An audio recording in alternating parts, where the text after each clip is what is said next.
जय गुरुदेव।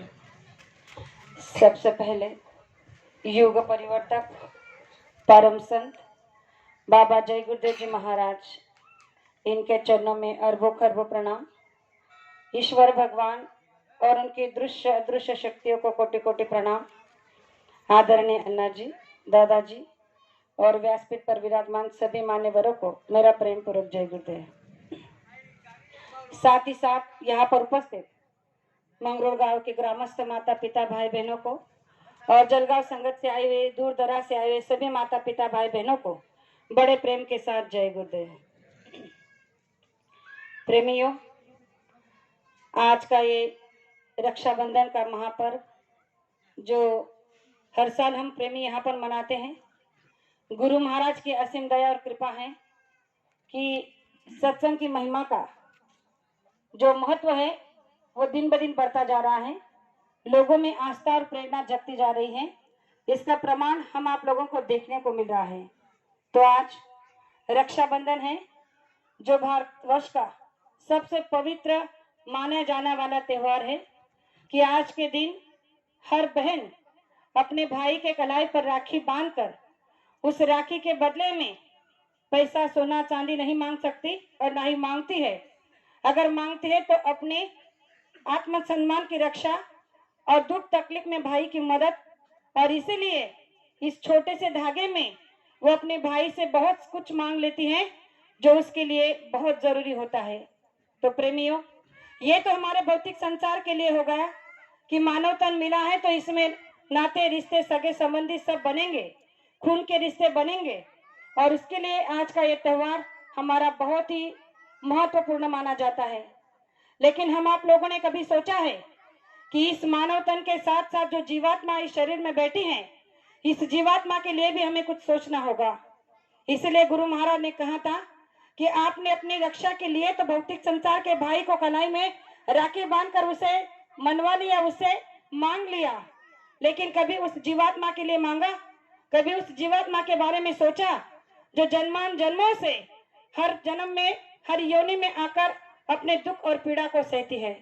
कभी आपने ये बारे में सोचा कि हमने 184 योनि काटने के बाद ये मनुष्य शरीर पाया है, और अब की बार भी अगर इसे इसी तरह से कीड़े मकोड़ों की तरह, जानवरों की तरह बिता देंगे, बर्बाद कर देंगे, तो फिर हमारी जीवात्मा की रक्षा कैसे होगी? तो इसलिए प्रेमियों, ऐसे महान संत जब इस धरा पर आते हैं तो जीवों को अपने हित के बारे में समझाते हैं। तो गुरु महाराज ने एक हित का संदेश दिया कि आप सभी अपने आत्मा कल्याण की साधना करो, और उसके लिए आपको पहुंचे हुए संत के गुरु की बहुत सख्त जरूरत इस कलयुग में होने वाली है।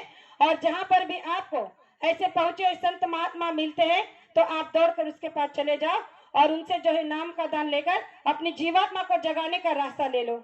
प्रेमियों, इतना सीधा और सस्ता रास्ता कि हमारी जीवात्मा के जन्म मरण से मुक्ति दिलाने का रास्ता जब ऐसे संत महात्मा में देते हैं तो हमारी जीवात्मा की रक्षा की जिम्मेदारी वो स्वयं महाप्रभु कर लेते हैं।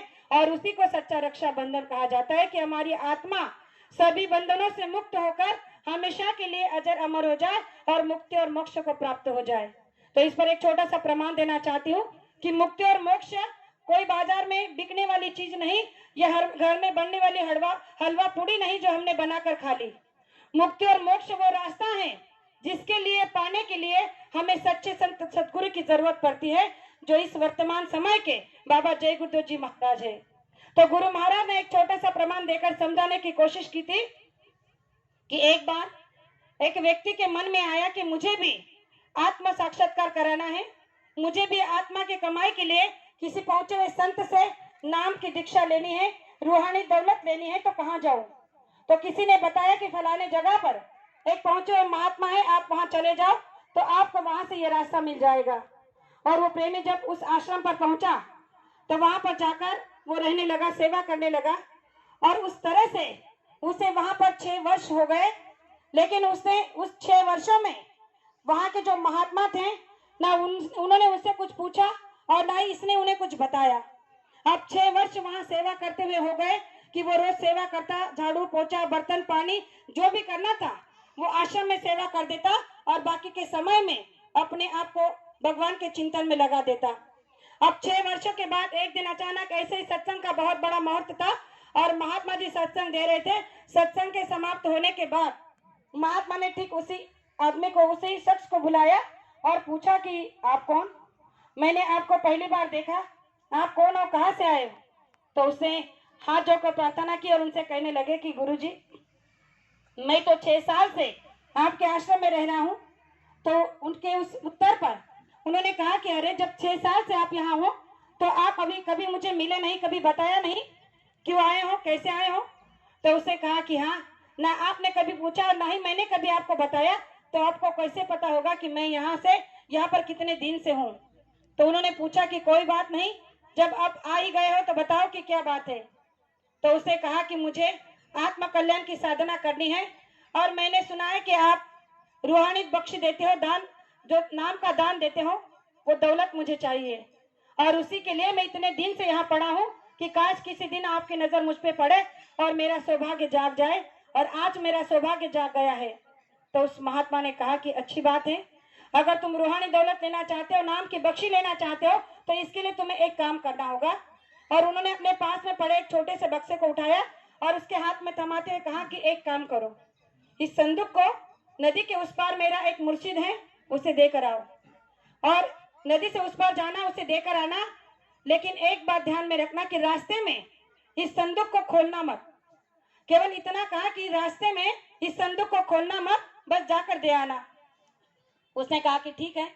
अब जब संदूक को लेकर चला जा रहा था तो वहां से निकलने के बाद मन ने बड़ा जोर दिया। मन बार बार उसे कहने लगा कि आखिर इस संदूक में है क्या, एक बार खोल के तो देख ले। फिर आत्मा कहती कि नहीं, जब उन्होंने आदेश दिया है कि बीच में खोल के नहीं देखना है तो नहीं देखना है। फिर कुछ कदम चलते हुए मन ने फिर जोर दिया, कहने लगा कि अरे एक बार देखने में क्या आ जाता है, एक बार खोल के देख तो ले कि इसमें है क्या। लेकिन फिर से उसे आत्मा ने कहा कि नहीं नहीं, ये गलत होगा। और इसी कश्मकश में वो नदी के किनारे पहुंचता है। वहां पर जाकर उसने देखा तो वहां पर नाव वाली जो कश्ती थी वो नहीं थी। तो उसने उसका इंतजार किया कि जब उस किनारे से इस किनारे ये नाव आ जाएगी तो मैं बैठ के उस किनारे जा सकता हूँ।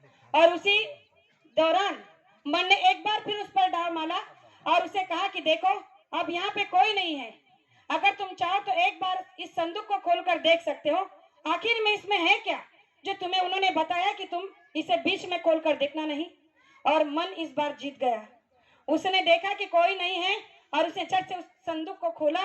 जैसे ही उसका ढक्कन खोला तो वहां से केवल एक चूहा निकला और जो दौड़कर भाग गया। उसने देखा कि अरे इसमें तो ना कोई कीमती चीज है, ना कोई मूल्यवान वस्तु है, इसमें तो एक चूहा था और इसके लिए महात्मा जी ने मुझे मना किया कि बीच रास्ते में इसे खोलकर देखना नहीं। फिर कहा कि चलो कोई बात नहीं, हमें इससे क्या। उस संदूक को बंद किया, नाव आई, बैठ के उस किनारे चला गया, उस मुर्शिद के पास जिसके पास उन्होंने भेजा था। वो पहुंचा हुआ था। जब उसके पास पहुंचा तो इसने कहा कि गुरुजी ने आपके लिए ये तोहफा दिया, ये भेंट दिया है और इसे मैं आपको सौंपने के लिए आया हूँ। तो जैसे उसने उस संदूक को लिया तो लेकर खोल कर देखा और कुछ देर देखने के बाद फिर उसे बंद कर दिया और उसे कहा कि अब ये उन्हें वापस दे के आओ। तो ये सोचने लगा कि उन्होंने इसमें कुछ दिया नहीं, इसने उसमें कुछ रखा नहीं, या फिर ऐसा है कि इसको कुछ समझ में आया नहीं, इसलिए उसने भी केवल देख के इस संदूक को बंद कर दिया है। तो बात उसकी समझ में नहीं आई। लेकिन ये बात उन दोनों महापुरुषों के बीच की थी जो दोनों ही अपने अंतर ध्यान होकर इस बात को जान चुके थे और उसका जवाब भी देना चाहते थे। तो उसे कहा संदूक अब वापस उन्हीं महात्मा को देकर आओ। और उसने उस संदूक को लिया, दोबारा से नाव में बैठा, इस किनारे आया और आश्रम में पहुंचा तो महात्मा जी उसके इंतजार में बैठे थे। उन्होंने कहा कि ये संदूक मैं वापस लेकर आया हूँ, क्योंकि उन्होंने केवल इसे खोल कर देखा और इसमें तो कुछ है भी नहीं, और उन्होंने भी देखा और इसमें कुछ दिया नहीं। लगता है कि बात उनको आपकी कोई बात समझ में नहीं आई। तो जैसे ही उस महात्मा ने संदूक को लिया तो ली, ऐसे वो शख्स हैरान गया कि इसमें तो कुछ नहीं था, अब ये पर्ची कहां से आ गई। तो उस महात्मा ने वो पर्ची को निकाला, उस चिट्ठी को निकाला और उस शख्स में उससे इसे तुम ही पढ़ो, ये तुम्हारे लिए है, इसे तुम ही पढ़ो। और जब उसने खोलकर उस चिट्ठी को, जब उस पर्ची को पढ़ा तो उसमें लिखा था, उसमें लिखा था ये नाम नाम के लायक नहीं है, क्योंकि कभी भी के कहे है, और इसमें नाम जैसे बहुत बड़ी दौलत, नाम रूहानी दौलत किसी को देना है, सबसे पहले अपने मन को रोकने की सीखनी होगी।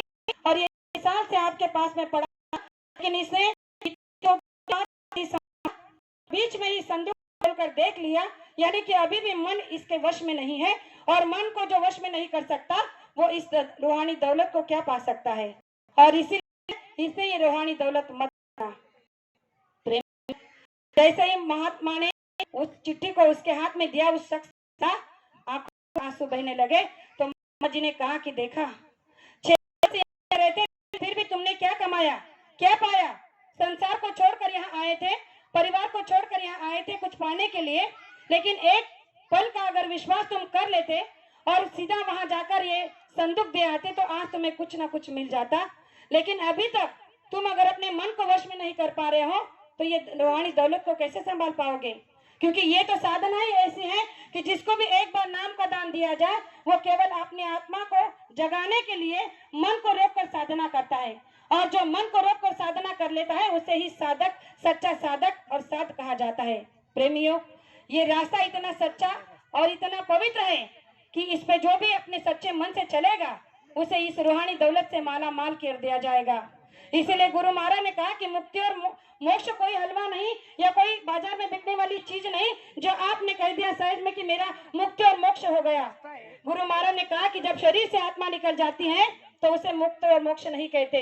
जब इसी शरीर में रहते हुए अपने आचार विचार, अपनी आशाओं को, अपनी वासनाओं को, अपने सारे विकारों को आप खत्म करने की कोशिश करोगे, अपने मन को रोकने की कोशिश करोगे, तब जाकर आपकी सच्ची मुक्ति होगी। तो प्रेमियों, ये पवित्र रक्षाबंधन का जो त्योहार आज हम पूरे बड़े मन से यहाँ पर मना रहे हैं, तो आज गुरु महाराज से एक प्रार्थना और करेंगे कि आज तक जो हुआ सो हुआ, लेकिन आज के बाद ये संकल्प कर लेते हैं कि कम से कम मन को रोकने की साधना जो आपने दी है, उसमें मन को रोकने की ताकत जो आपने दी है वो थोड़ा सा तो प्रयास हम कर ले, नेकी और ईमानदारी के साथ। गुरु महाराज ने कहा कि ये साधना बड़े सचित तरीके से की जाती है, और इसके लिए आपको कठिन परिश्रम नहीं करना है, आपको गिरी के अंदर गुफाओं में नहीं जाना है, परिवार को नहीं छोड़ना है, सन्यास नहीं लेना है, भूखा प्यासा नहीं रहना है। गुरु महाराज ने कहा कि परिवार के साथ रहो, माँ बाप की सेवा करो, पत्नी बच्चों की सेवा करो, दुकान दफ्तर खेती का काम करो। दिन के 24 घंटे में से 22 घंटे संसार में लगा दो, केवल 2 घंटे में अपना आत्म परीक्षण यानी कि अपने आत्मा के साक्षात्कार की कमाई करो, लेकिन मेहनत और ईमानदारी के साथ। अगर आपने ये प्रयास भी कर लिया तो गुरु महाराज ने कहा कि आपकी जीवात्मा को जगने में देर नहीं लगेगी। तो आज हमारी जीवात्मा को हमेशा हमेशा के लिए मुक्ति और मोक्ष प्राप्त कराना है। तो इस रक्षाबंधन के दिन गुरु महाराज से आज ये धागा बांधकर ये प्रार्थना, ये संकल्प कर ले कि आप हमें मदद करें और हमारे साधन भजन में हमारी तरक्की करें।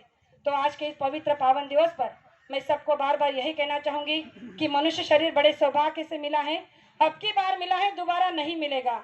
इसीलिए इसमें रहते हुए अपने जीवात्मा के बारे में ही सोचिए, वरना एक बार अगर ये मनुष्य शरीर चला गया तो दोबारा पश्चाताप के आंसू के सिवा आपके पास कुछ नहीं रह जाएगा।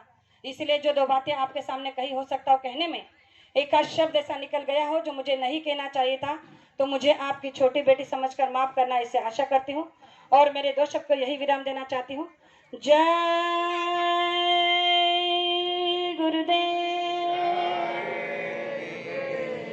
जय गुरुदेव। और आज रक्षाबंधन के पावन पर्व पर यहाँ पर उपस्थित सभी प्रेमियों को रक्षाबंधन की हार्दिक शुभकामनाएं। हैप्पी रक्षाबंधन। जय गुरुदेव।